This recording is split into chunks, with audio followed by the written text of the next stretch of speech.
সুপ্রিয় দর্শক, আসসালামু আলাইকুম। গাংনী মোড়ে পুলিশি পাহারা চলছে।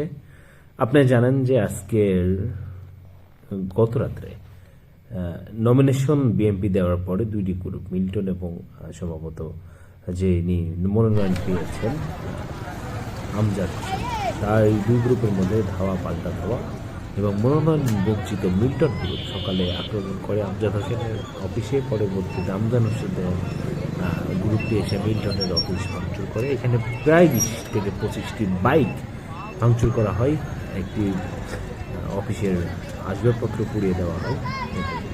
ব্যাপক পুলিশ উপস্থিতি আমরা এই মোড়ে লক্ষ্য করেছি এবং সেই সাথে সেনাবাহিনীর টহল এই মোড়ে দেখা গিয়েছে।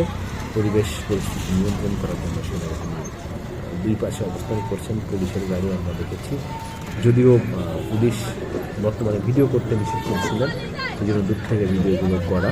যাই হোক, এই হচ্ছে বাস্তবতা গাংনী মোড়ে।